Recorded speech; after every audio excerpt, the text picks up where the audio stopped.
Once upon a time, I wish in a far-off kingdom more than anything lived a fair more maiden, than life. a sad young lad, I wish and a childless baker more than life. I wish with his wife. As the first time that I was in it, I didn't actually audition. I auditioned for Jekyll and Hyde at a different theater. Oh, the one in Krakow. yeah. Mm-hmm. I auditioned for it, and because I had done a bunch of stuff with McKinney, and so I knew all of the people, but I didn't. I love Into the Woods, and it was one of my favorites, but I really, really fell in love with Jekyll and Hyde whenever I came across it. So I told them that I wasn't going to audition. I auditioned for something else, and they had completely cast the show. Well, like a month and a half in, the girl who was going to play Cinderella dropped out. She couldn't do it. And so they didn't know what to do, so they called me and were like, will you please do it? And I'm like, yeah, because I obviously didn't get the part. I remember that. But I didn't get the part, so I came in when they had already, like, worked a bunch of stuff. And so I never got the whole, like, sit around the piano, play the notes. Like, I never got that. I just jumped in and was like, okay, you know. They didn't even know if I could, like, sing her part. They just asked me if I'd do it, which tells you how desperate they were.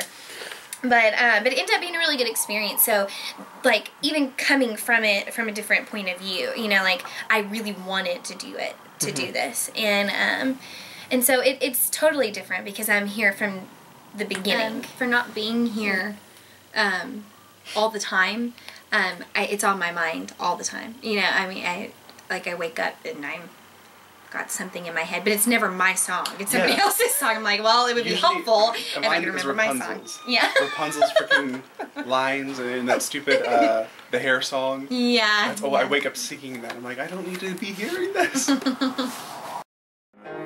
remember? The cow was mine, the cow was white as milk, the cream was red as blood, the hair is yellow as corn, the slipper is pure as gold. 1, 2, 3. I'm supposed to go to the festival. The cow was white as milk, the cape is red as blood, the hair is yellow as corn. The slipper is pure as gold, the cow, the cape, the slipper is pure as gold. It's very interesting because, and I'm not complaining or whatever, but everyone in the show has their very own song, except for the baker, who's always tagged onto somebody's song, or somebody hijacks a song, or anything like that. And I think it's very, not a very important, but very interesting concept is that he is truly the one who is never alone. For me, I want people to realize that it's okay to be satisfied with what you have. I think that you can be dissatisfied but still be happy. So I think that maybe for her, I think that she thought that having a baby was going to be the answer to her, because I think she wasn't happy before when she didn't have the baby. So I think that she thought, okay, well, once I have the baby, once we have the baby, then everything will be perfect, and it will be great, and things will be wonderful. And then I think it was probably really disappointing to realize that she's still in discontent. A Josh perspective. A good husband would be someone who,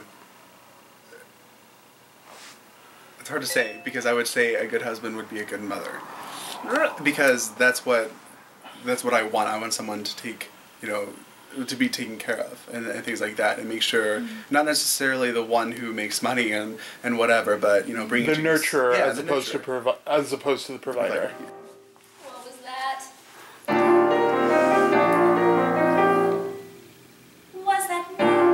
Was that him? Did a prince really kiss me? And kiss me? And kiss me? And did I kiss him back? I have what I want. I have her, and I have my baking. Because I don't think that she actually bakes a lot. I think she's the one who sells it. And she's the frontman of that. Because you're the first one to talk to Little Red when she comes in, and things like that. And I think I'm the breadwinner. But, so, I lost my train of thought with my punny joke.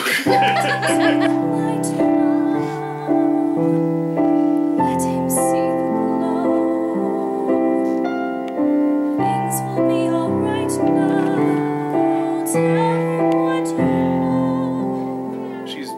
look at her. I mean, Why, thank you. but I mean, the way he talks about her when he's talking about her as opposed to talking to her, because it's very, very different. And I guess that's a very, I'm not sure if that's a 50 things or not. When you're talking to, you're always not angry, but you're very stern with a woman, but you're very fond of them secretly or away from it. I don't know if that's a 50s thing or that's just a masculine thing. I was about to say that's more of a masculine thing. But the way that he talks about her, I mean, to other characters, like she was, especially after she's gone, like he was like, oh, I really did love her because she was my everything, and this is, you know.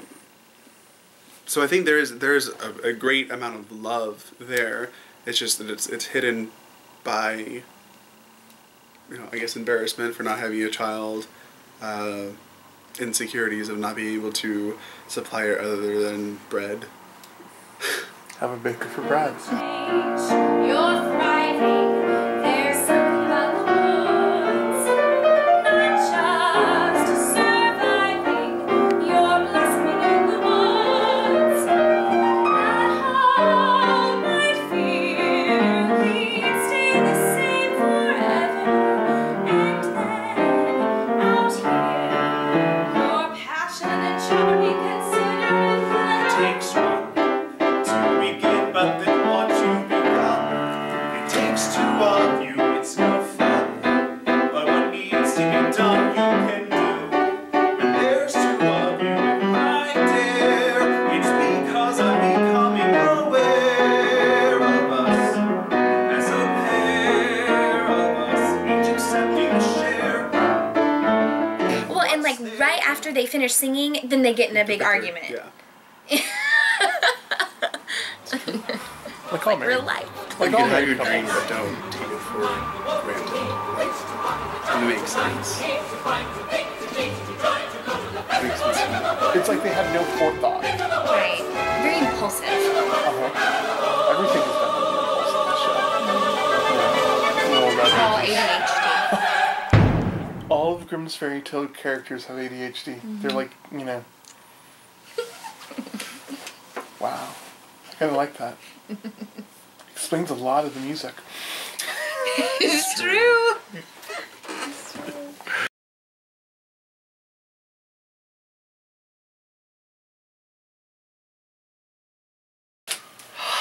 Hey, Kristen, guess what? You're on our documentary.